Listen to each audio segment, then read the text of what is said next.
A gift from the past you left behind and the future that lies ahead. So Apocalypse gives Magneto a new helmet, and he says, here's a gift from the past you left behind and the future that lies ahead. Quick question. What's the future that lies ahead? The answer's simple. It's staring you in the face. It's the symbol that's lying on the forehead of the helmet, the crescent moon. So let's go to the book, The Islamic Antichrist by John Preacher, page 39. The god Allah existed before Islam did, when the eras were polytheistic. He was one of 360 gods and was known as the god of the crescent moon, exactly what Magneto has on his helmet. So when he says, from the past you left behind and the future that lies ahead, that future that lies ahead is Allah, the god of the crescent moon, the Antichrist. So we have Scar in the movie Lion King with a crescent moon behind him, and he's singing a song called Be Prepared, letting us know we need to be prepared for something. What do we need to be prepared for? Future that lies ahead. That's why he keeps singing about how he's going to take over. So prepare for the coup of the century. Be prepared for the murkiest scam. How there's going to be a new era. A shiny new era is tiptoeing nearer. Or how the future has so many prizes. The future is littered with prizes. Future that lies ahead. This is all connected. They're telling us what they're going to do before they do it. Because that's one of the rules of the occult. You have to tell us what you're doing. That's why in both movies, they have the word Allah just hidden in plain sight. So you know who they're talking about. Well, welcome to the 80s. This world needs to be loved. What? Saved. Quran chapter 9 verse 73. O you prophet, perform jihad against the infidels and the hypocrites, and be harsh with them, and their abode will be hell, and evil is the final place.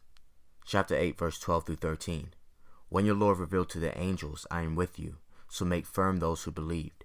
I will cast the terror into the hearts of those who became infidels, so strike above their necks. You're expected to take certain duties on board. This is why Revelations 20 and 4 is saying, and I saw the thrones, and they that sat upon them, and the judgment that was given unto them, and I saw the souls of them that were beheaded for the witness of Yahushua and for the word of Yahuwah, and which had not worshipped the beast, neither his image, neither have received the mark upon their foreheads or in their hands, and they lived and reigned with Mashiach 1,000 years. The only ones that are still beheading to this day are Arabs. But let's get back to the Quran. So strike above their necks, and strike off every finger from them. This is because they have opposed Allah and His Messenger. And whoever opposes Allah and His Messenger, so surely Allah is severe in His punishment. Verse 39. And engage in war with them until there will not be sedition, and the religion will be completely to Allah. So what this verse is saying is Muslims are commanded to engage in war against infidels until Islam is the only religion on earth. That's why Apocalypse said, this world needs to be loved. Everything they've built will fall! And from the ashes of their world, we'll build a better one! So this current system that we're living in now, He's going to destroy it. And from the ashes of it, He's going to bring in a new one, which is the New World Order.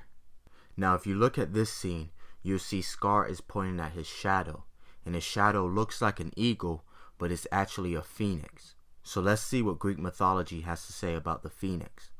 In Greek mythology, a phoenix is a long-lived bird that cyclically regenerates or is otherwise born again. Associated with the sun, a phoenix obtains new life by arising from the ashes of his predecessor.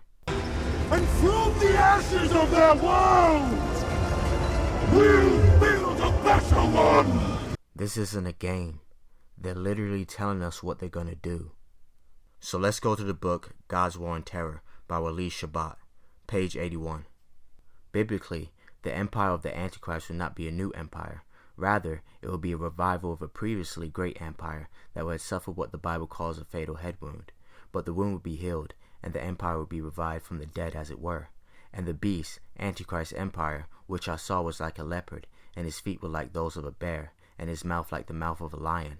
And the dragon gave him his power, and his throne, and great authority. And I saw one of his heads as if it had been slain, and his fatal wound was healed.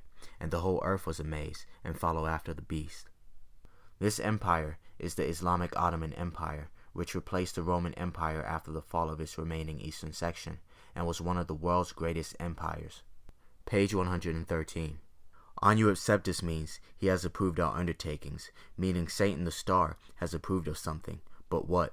The Bible says the dragon gives his power and seat and great authority to the beast empire, the new order of ages empire. This is what Satan approves of. But which empire has Satan's blessing? That secret lies in the word Septus, which has two conjoined letters, OE, which stand for none other than the Ottoman Empire, the Empire of Islam. So the higher-ups in this society knows exactly what's going on, and they even aid in Satan into bringing in this Islamic empire. And they're putting it on our dollar bill, and we don't even question these things. Page 81. Today, we already hear Muslims loudly grieving over the head wound of the caliphate.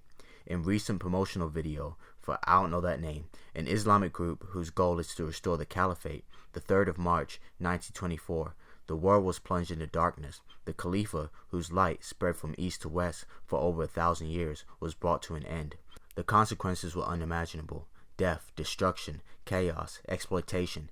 After 80 years of absence of the Khalifa, the Muslim world has awakened from its slumber, and the Ummah, the community of all world Muslims, is ready to resume its political destiny. From the darkness will emerge a new light. Did you catch that? After 80 years of absence of the Khalifa, the Muslim world has awakened from its slumber.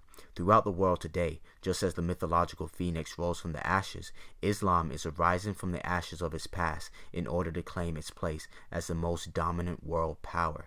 And from the ashes of their world, we'll build a better one! Islamists over the world are now seeking to return to the triumphant days when Muslims ruled the Middle East and non-Muslims were subservient. Islam was wounded and nearly killed, but now it is attempting to resurrect itself. Is it any wonder that in so many Muslim demonstrations you can see the same message? Al-Majroon, demonstrating in England, set their main speaker to shout that the world will soon recognize that Islam is the truth, and the giant of Islam shall rise again. Why rise again? Why use the word again? It was 2,000 years ago the Bible predicted the empire of the Antichrist would suffer precisely what we see in the wounded and rising empire of Islam. And I saw one of his heads, as if it had been slain, and his fatal wound was healed, and the whole earth was amazed, and followed after the beast.